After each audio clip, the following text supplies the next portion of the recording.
Sampaikan pengalaman saya bergaul dengan banyak konglomerat begitu ya, baik yang nomor sekian, nomor sekian, nomor sekian.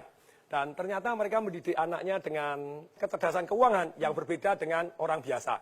Sekarang akan saya share kecerdasan keuangan dalam waktu 5 menit. Kita sekolah, setelah lulus sekolah disuruh apa? Kerja, tapi kita tidak diajarin ngelamar kerja. Kerja untuk apa? Cari uang. Tapi kita tidak diajarin cara cari uang dan kecerdasan keuangan. Bahkan kecerdasan keuangan itu ternyata lebih tabu dibanding kecerdasan seksual. Kecerdasan seksual kelas 3 SD diajarin. Kecerdasan keuangan sampai S3 juga tidak diajarkan. Nah, kecerdasan keuangan dimulai dengan kita tahu dua hal. Satu, kita tahu yang namanya pendapatan dan pengeluaran. Sangat sederhana. Income sama spending. Yang namanya pendapatan itu ada 3. Satu, active income. Yang kedua, passive income. Yang ketiga, portfolio income. Active income ada 3. Satu adalah kita sebagai karyawan, itu active income. Kemudian yang kedua kita sebagai profesional, jadi dokter, jadi lawyer, gimana Anda harus ada Anda baru dapat income. Yang ketiga dari active income adalah sebagai pengusaha, tapi usahanya belum autopilot.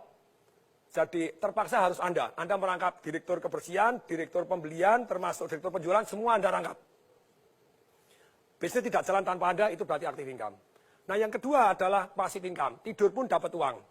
Ruko yang disewakan, properti yang disewakan, tanah dibagi hasil, sarang walet, yes, terus kemudian punya franchise yang luar biasa yang jalan tanpa kita, punya multi level yang jalan tanpa kita, agen asuransi yang agen-agennya sudah jalan tanpa kita, dan tentu saja passive income ini sangat penting. Tapi sayang sekali banyak orang tidak punya goal, punya passive income.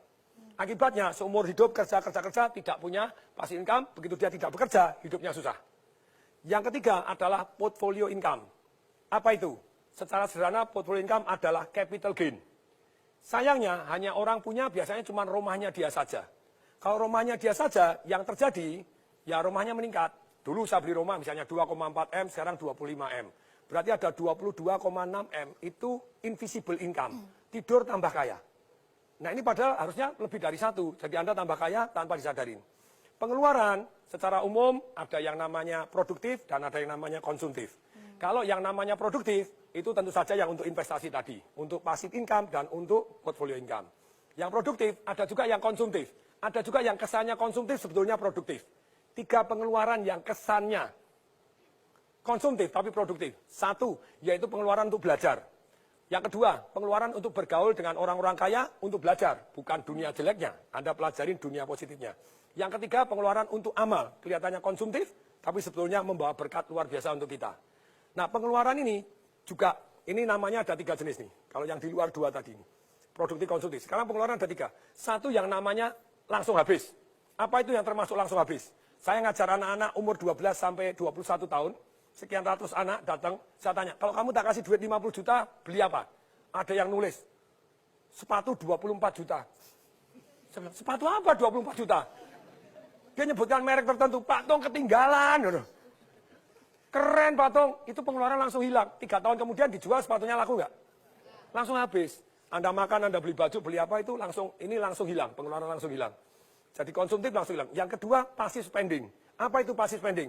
Anda langganan macam-macam gitu ya, yang tidak Anda pakai, termasuk karyawan tidak produktif, kemudian Anda beli mobil yang sebetulnya tidak harus, setiap bulan harus keluar, bensin keluar.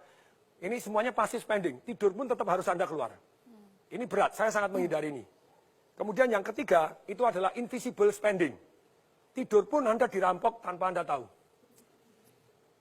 Contohnya, harga mobil. Saya dulu beli mobil 2009, Mercedes S-Class, 1850, 1.850.000. Begitu tahun lalu saya jual, 350. Hilang 1,5 M. Untungnya saya belinya pakai passive income, jadi aman. Jadi gini, pelajarannya adalah begini. Selama Anda belum punya income, saya bilang, seperti anak-anak kecil tadi, negara ini bangkrut, rakyat-rakyatnya miskin. Kenapa? Karena belum punya income, sudah pinter boros-boros. Yang kedua, banyak orang miskin tetap miskin karena baru aktif income, sudah kebanyakan gaya. Menurut hukum fisika, hukum alam ciptaan Tuhan, gaya sebanding lurus dengan tekanan. Kalau hidup Anda kebanyakan tekanan, berarti kebanyakan gaya.